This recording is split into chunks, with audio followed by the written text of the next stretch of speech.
Bismillahirrahmanirrahim. Assalamualaikum warahmatullahi wabarakatuh. Waalaikumsalam warahmatullahi Alhamdulillahirabbil alamin. Allahumma shalli ala sayyidina Muhammad wa ala alihi wa sahbihi ajma'in. Amma ba'du. Bapak-bapak yang dimuliakan Allah Subhanahu wa taala. Alhamdulillah, segala puji bagi Allah pada malam hari ini kita masih berikan iman, sehat badan kita semua, sehingga kita bisa berkumpul di rumah yang penuh berkah ini dan keadaan sehat walafiat. Amin ya rabbal alamin. Salawat beriring salam sama-sama kita haturkan kepada junjungan kita Nabi Muhammad sallallahu alaihi wasallam. Allahumma shalli ala sayyidina Muhammad wa ala ali sayyidina Muhammad. Mudah-mudahan kita semua termasuk yang mendapatkan syafaat beliau di hari kiamat. Amin ya rabbal alamin. Bapak-bapak beri yang berbahagia, alhamdulillah setelah kita sama-sama membaca surah ataupun ayat-ayat suci Al-Quran, mudah-mudahan bacaan kita diterima oleh Allah Subhanahu wa taala. Nabi Muhammad pernah menyampaikan afdhalu ibadati ummati tilawatul Quran. Ibadah sunnah yang paling afdal dan dilakukan oleh umatku, kata beliau, adalah membaca kitab suci Al-Quran. Bahkan Nabi pun menambahkan, man qara harfan min kitabillah falahu hasanatun wal hasanatu bi asyri amsalihha. Siapa orang yang membaca satu huruf dari Al-Quran, maka dia mendapatkan satu kebaikan, dan satu kebaikan Allah lipat gandakan lagi 10 kali lipat. La aqulu alif lam mim harfun, aku tak bilang alif lam mim harfun, tapi alif harfun, lam harfun, dan mim harfun. Satu masing-masing satu huruf. Mudah-mudahan amalan yang besar seperti itu Allah tanamkan di hati kita untuk gemar membaca kitab suci Al-Quran dan berusaha untuk memahami maknanya. Bapak-bapak yang berbahagia, pada kesempatan hari ini kita akan mengkaji surah Al-Baqarah 83, yang mana di sini ada pesan bahwasanya ajaran-ajaran tauhid, ajaran-ajaran dari Allah Subhanahu wa taala, yang mana di situ ada ketakwaan, ternyata sudah Allah berikan kepada umat-umat terdahulu. Bahkan dengan tegas Allah Subhanahu wa taala jelaskan dalam Al-Qur'an, walaqad wasaynal ladzina utul kitaba min qablikum wa iyyakum anittaqullah. Dan sungguh kami telah mewasiatkan kepada umat-umat sebelum kalian dan kepada kalian juga untuk senantiasa bertakwa kepada Allah Subhanahu wa taala.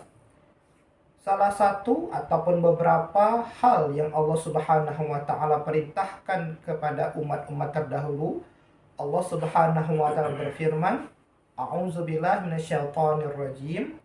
Bismillahirrahmanirrahim.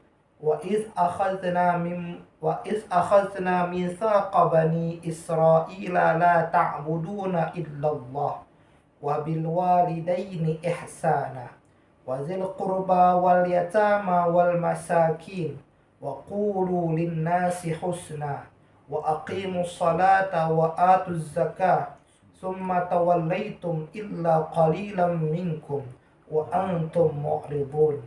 Shadaqallahul azim. Allah Subhanahu wa taala mengingatkan wa'iz, dan ingatlah. Wa'iz, wahai Muhammad, ingatlah. Wa'iz akhadna mitsaqa bani Israil, ketika kami mengambil perjanjian dengan Bani Israel, umat Nabi Musa, umat Nabi Sulaiman, umat Nabi Daud, sampai umat Nabi Isa alaihi salam. Apa perjanjian mereka dengan Allah? La ta'buduna illallah. Jadi ajaran dari nabi-nabi terdahulu sampai Nabi Muhammad sama. Artinya apa? Menghimbau, mewajibkan, mengajak manusia hanya menyembah kepada Allah Subhanahu wa taala. Dalam munajatnya, ketika Nabi Musa bermunajat dengan Allah Subhanahu wa taala, Allah Subhanahu wa taala berfirman, innani anallah la ilaha illa ana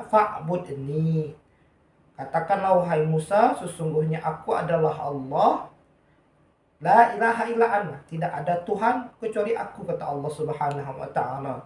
Allah Subhanahu wa taala dengan seyakin-yakinnya menyatakan bahwa Allah adalah Tuhan semesta alam yang ada dan yang wajib disembah dan yang paling pantas disembah.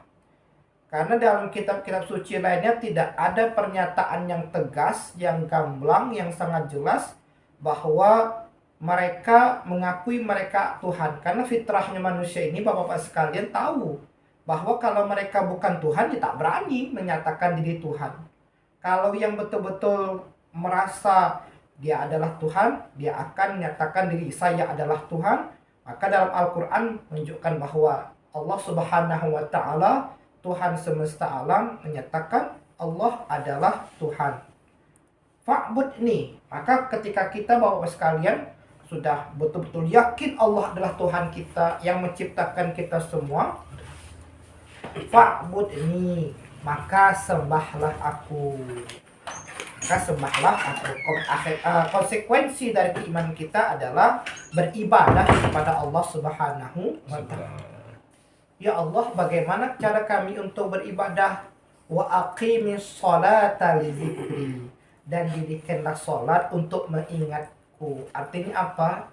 Salah satu ataupun cara kita beribadah adalah dengan mendirikan sholat.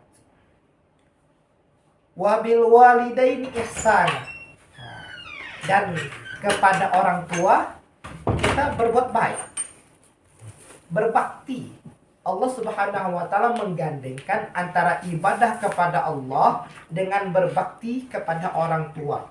Artinya apa? Sebagai manusia yang pandai bersyukur, kita tahu kita semua ini adalah ciptaannya Allah.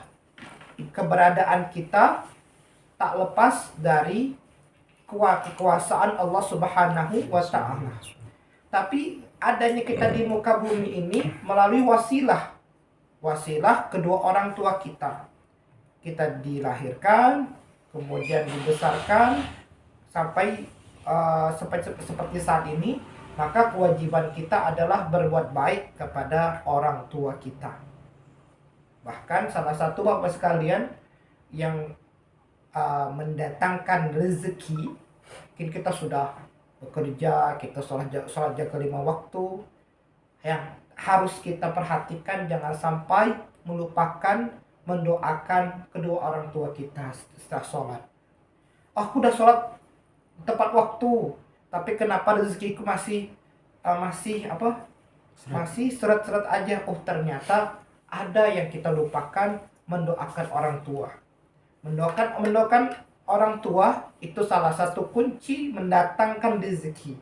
Allah, Bapak sekalian, telah menciptakan rezeki, dan juga Allah menciptakan sebab-sebab datangnya rezeki.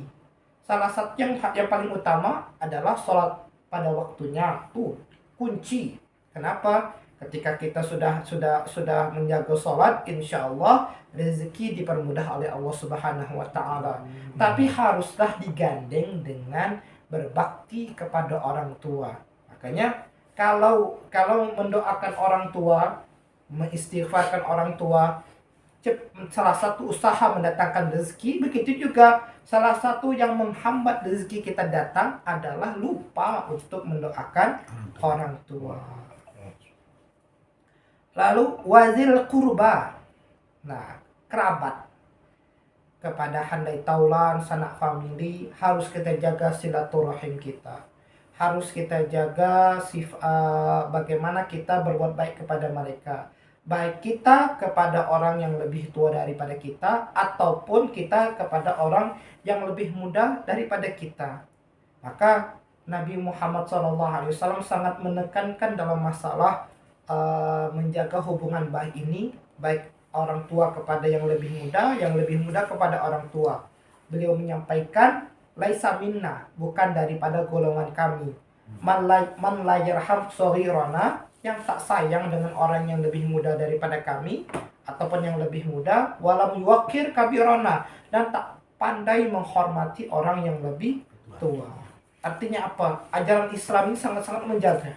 Pertama, yang paling utama adalah menyembah kepada Allah Subhanahu wa taala. Jangan sampai disekutukan dengan apapun. Maka Bani Israil ini sangat tidak bisa untuk menjaga komitmen itu, Bapak sekalian. Mereka mengatakan Uzair ibnullah. Nabi Uzair adalah anaknya Allah. Nah, kemudian Nasrani bilang Isa ibnullah. Dan padahal Isa adalah putra Siti Maryam. Tak kuat mereka untuk menyatakan Allah Subhanahu wa taala adalah Tuhan satu-satunya yang pantas disembah. Kemudian berbakti kepada orang tua dan menjaga hubungan baik kepada sanak keluarga. Lalu wal yatama, berbuat baik kepada anak yatim. Nah, ini salah satu Bapak-bapak sekalian yang harus kita perhatikan. Anak yatim ini yang hidup di antara kita, inilah mungkin salah satu cara kita untuk mendapatkan pahala yang sangat besar. Kita dapat pahala dari sholat, sedekah, belajar, taklim, segala macam. Harus juga kita perhatikan sekeliling kita ada anak-anak yatim. Kenapa begitu? Nabi Muhammad SAW pernah mengingatkan, ana wa kafirul yatim fil jannati hakaza wa asyara bisababati wal wusta. Aku dan bersama orang yang mengasuh, membina, menyantuni anak yatim di surga nanti bagaikan jari telunjuk dan jari tengah. Artinya sangat dekat dengan baginda Nabi Muhammad SAW. Insya Allah Bapak-bapak sekalian, ketika kita mengucapkan asyhadu an la ilaha illallah wa asyhadu anna muhammadar rasulullah, itu potensi kita untuk masuk surga sangatlah besar. Tapi Pak, pertanyaannya, apakah surga yang kita tempati nanti itu dekat tak dengan Nabi Muhammad SAW? Nah, Nabi Muhammad nabi, beliau pasti akan ditempatkan di surga Firdaus yang paling tinggi. Kalau kita selamat dari neraka, alhamdulillah rasanya. Ada Tempatnya mungkin ratusan tahun dengan Rasulullah ya. Iya. Sudah terpisah. Maka salah satu usaha kita Pak adalah dengan menyantuni anak yatim. Banyak potensi dekat dengan Nabi Muhammad. Memperbanyak sholawat kepada beliau. Allahumma sholli ala sayyidina Muhammad. Juga termasuk kunci dekat dengan Nabi. Kemudian berakhlak baik macam akhlaknya Nabi Muhammad SAW. Juga termasuk orang yang dekat dengan Nabi. Dan yang ketiga, yang dekat dengan Nabi adalah orang yang sangat ikhlas menjaga dan menyantuni anak yatim. Indah ajaran agama Islam. Menyembah Allah, berbakti kepada orang tua, baik kepada kerabat, sanak famili, handai taulan, dan juga menyantuni anak yatim. Wal masakin, dan orang-orang miskin, orang-orang yang lemah. Maka salah satu Bapak sekalian, kita ini disukseskan, kita ini juga dimudahkan perjuangan kita, usaha kita adalah ketika kita mampu perhatian dengan orang-orang yang lemah di antara kita. Lemah secara ekonomi, lemah secara iman, apalagi kalau dua-duanya. Lemah ekonomi, lemah pula iman, copet. Nah itu. Tapi ketika orang-orang yang diberikan kelebihan rezeki oleh Allah Subhanahu wa taala, dia mengharap ridho dari Allah Subhanahu wa taala, dia pun akan memperhatikan tetangga, sahabat ataupun orang-orang yang tinggal sekitarnya agar juga mendapatkan uluran tangan, bantuan, sehingga mereka merasakan diperhatikan oleh saudara-saudaranya sesama muslim. Bahkan Nabi Muhammad SAW pun juga memuji al-yadu ulya khairun minal yadis sufla. Ya, Nabi itu memotivasi agar umatnya ini mempunyai mental dermawan, mental bernawan. Artinya apa? Yang memberi itu derajatnya lebih baik daripada yang menerima. Tangan di atas lebih baik daripada tangan di bawah. Bahkan salah satu obat Pak yang bukan berupa zat kimia, bukan herbal juga, ternyata ada amal soleh, tapi itu bersyarat akan obat. Apa itu? Sedekah. Nabi pernah menyampaikan, dawu maradakum bisedekah. Obatilah orang-orang yang sakit di antara kalian dengan sedekah. Ini kumpulan hadis dari perkataan Nabi. Pertama, hasinu amwalakum bizakah. Bentengi harta kalian tuh dengan zakat. Sebenarnya Bapak-bapak sekalian, kalau kita tuh sudah menjalankan kewajiban zakat sebagaimana mestinya, tak perlu lagi khawatir kita tuh kecurian ataupun kemalingan. Ya cukup dengan standar keamanan biasa, insya Allah Allah jaga. Kenapa? Allah jamin siapa yang melaksanakan zakat sesuai dengan tuntunan Nabi Muhammad SAW, Allah bentengi hartanya, Allah jaga rumahnya, tak kebakaran, tak kemalingan. Insya Allah Allah jaga juga rumah tangganya. Kenapa harta mereka hancur? Kenapa kebakaran? Salah satunya Bapak sekalian karena tidak mengeluarkan zakat sebagaimana mestinya. Halaka malun fil barri wal bahri, ma halakat malun fil barri wal bahri illa bimana zakah. Tidaklah hancur harta di lautan ataupun di daratan kecuali sebabnya tidak dikeluarkan zakatnya. Lalu waqulu linnasi husna, dan berkatalah kepada manusia dengan kalimat-kalimat yang baik. Banyak sekarang nih Bapak sekalian, orang menyampaikan aspirasinya tapi ternyata dengan kalimat-kalimat yang tidak disaring lagi. Akibatnya apa? Terjadi penolakan. Akibatnya apa? Bukan diterima aspirasinya, bukan diterima pendapatnya, justru terjadi penolakan, somasi segala macam. Kenapa hal itu terjadi? Karena kurang pandainya kita dalam menyusun kata-kata sehingga terjadi penolakan orang yang mendengarkannya. Ini menunjukkan bahwa orang yang beriman kepada Allah Subhanahu wa taala senantiasa mengajak kepada kebaikan. Bahkan ucapan orang yang mengajak kepada Allah dipuji dalam Al-Qur'an. Wa man ahsanu qawlan mimman da'a ila Allah wa 'amila shalihan wa qala innani minal muslimin. Sungguh indah perkataan orang yang mengajak kepada Allah. Artinya apa? Jika kita mengajak orang kepada jalan Allah, gunakan kalimat-kalimat yang indah. Kalimat-kalimat yang bisa menyentuh hati yang mendengarkannya. Sentuh dia tepat di hatinya, dia akan jadi milikmu selamanya. Itu kata siapa? Ari Lasso. Bukan hadis Nabi Bapak sekalian. Itu kata Ari Lasso. Menciptakan lagu Ahmad Dhani. Dan juga Bapak-bapak sekalian, kita nih diberikan predikat umat terbaik. Kuntum khairu ummatin ukhrijat linnas. Kalian adalah umat terbaik di antara umat-umat terbaik yang Allah tampilkan kepada umat manusia. Ta'muruna bil ma'ruf, kalian mengajak kepada kebaikan. Wa tanhauna 'anil munkar, kalian mencegah kepada kemungkaran, keburukan, kemaksiatan. Wa tu'minuna billah, dan kalian beriman kepada Allah Subhanahu wa ta'ala. Wa aqimus shalah, dirilahkan sholat. Mau sukses, jaga sholatnya. Wasta'inu bis sabri was shalah wa innaha lakabiratun illa 'alal khashi'in. Mintalah tolong kepada Allah, sabar dulu kan. Ya ayyuhalladzina amanu sabiru wasabiru. Ya wahai orang beriman, sabar. Kemudian tambah kesabaran lagi, warabitu, berjaga-jaga, bersiap siaga ketika menghadapi perpindahan ataupun pertukaran segala ujian dan cobaan dalam kehidupan. Tapi tetap wattaqullah, bertakwalah kepada Allah. Takwa di situ ada pesan untuk menjaga sholat 5 waktu, puasa di bulan suci Ramadan, kemudian melaksanakan atau menunaikan zakat, bersedekah. La'allakum tuflihun, pasti kalian akan berhasil, pasti kalian akan sukses. Wa atuz zakah, pasti. Wa aqimus shalah wa atuz zakah, dirikanlah sholat 5 waktu.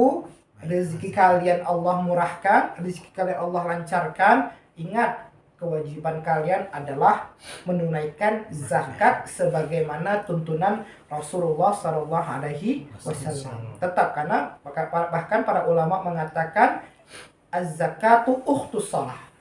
Zakat itu saudari perempuannya sholat. Artinya apa? Selalu bergandengan. Aqimus shalah wa atuz zakah wa aqimus shalah wa atuz zakah. Allah mengingatkan, jagalah hubungan baik kalian kepada Allah dengan sholat. Jagalah hubungan baik kalian kepada sesama manusia dengan menunaikan zakat. Summa tawallaitum. Nah, tapi bedanya Bani Israel ini dengan umat Nabi Muhammad, kemudian kalian berpaling, tak mau nyembah Allah, dengan orang tua durhaka, kemudian dengan sanak famili memutuskan silaturahim, suka makan harta anak yatim, kemudian orang miskin dihinakan, tidak diberikan haknya, bahkan dirampas harta benda mereka, terus berkata kasar. Nah, diperintahkan untuk sholat tak mau sholat, zakat tak mau lagi. Karena apa? Karena mereka suka mengubah-ubah ajaran Nabi mereka. Oh, inilah yang datang dari Allah, kan? Haza min indillah yashtaru bihi samanan qalila. Nah, mereka berubah-ubah ajaran dalam kitab suci mereka, kemudian mereka menyatakan ini adalah datang dari Tuhan. Padahal itu bukan dari Tuhan ataupun dari Allah Subhanahu wa taala. Illa qalilan minkum, kecuali ada sebagian yang masih istiqomah, yang masih nurut, tapi jumlahnya sangat sedikit. Wa antum mu'ridun, dan kalian pun juga menjadi orang yang membangkang dan suka melanggar perintah Allah Subhanahu wa taala. Pesan ini adalah kita sebagai umat Nabi Muhammad SAW, sebagaimana perkataan Imam Ibnu Katsir, faqamat hadhil ummatu, maka umat ini, umat Nabi Muhammad SAW melaksanakan pesan-pesan dari Allah ini, min zalika bima lam taqum bihi ummatun minal umam qablaha, yang tak pernah dilaksanakan atau dipenuhi sepenuhnya oleh umat-umat terdahulu. Karena umat-umat terdahulu, walaupun hal ini mungkin sederhana, tak sanggup mereka, bapak-bapak sekalian. Umat Nabi Muhammad SAW yang Allah berikan kekuatan, yang Allah berikan hidayah, sehingga mampu melaksanakan perintah-perintah Allah ini. Walillahi hamdu wal minnatu, dan kepada Allah segala pujian dan segala pertolongan yang kita harapkan, bapak-bapak sekalian. Amin ya rabbal alamin. Bapak-bapak yang berbahagia, mudah-mudahan Allah Subhanahu wa taala tanamkan keimanan yang kuat dalam hati kita, sehingga kita mampu untuk senantiasa menjaga akidah kita kepada Allah Subhanahu wa taala, lebih berbakti lagi, lebih hormat dan lebih sayang kepada orang tua kita, dan kita jaga hubungan sanak famili kita sehingga terjalin silaturahim yang Allah janjikan, sebagaimana kata Nabi Muhammad, yang ingin Allah panjangkan usianya, yang Allah ingin murahkan rezekinya, jalinlah tali silaturahim. Kepada anak yatim kita lebih peduli lagi, kepada orang miskin kita berikan saluran, ulurkan tangan bantuan, dan kita pun juga punya ciri khas, hanya bicara yang baik-baik saja. Artinya apa? Kita kehabisan kosakata kalau ingin bicara-bicara yang buruk. Kalau orang yang sudah akrab dengan Al-Quran nih, bapak-bapak sekalian, nak bicara kotor itu tak bisa, karena tak cocok lagi dengan hatinya. Orang yang mampu bicara kotor itu menunjukkan hatinya juga kotor. Kalau orang yang bersih hatinya keluh untuk mengucapkan kalimat-kalimat yang kotor. Tapi orang yang lancar ngomong kasar, ngomong kotor, itu berarti hatinya mesti harus dibenahi lagi. Kita jaga sholat 5 waktu kita. Jika Allah Subhanahu wa taala lapangkan rezeki kita, murahkan rezeki kita, ingat kita mempunyai kewajiban untuk menunaikan zakat. Mudah-mudahan kita mampu sebagai umat Nabi Muhammad SAW diberikan hidayah oleh Allah, berkat Nabi Muhammad SAW, berkat Al-Quran yang kita baca, berkat ilmu yang kita pelajari selama ini, bapak-bapak sekalian. Allah Subhanahu wa taala mudahkan kita untuk taat kepada Allah dan menjalankan seluruh perintah Allah. Amin ya rabbal alamin. Terima kasih banyak. Wassalamualaikum warahmatullahi wabarakatuh. Waalaikumsalam warahmatullahi wabarakatuh.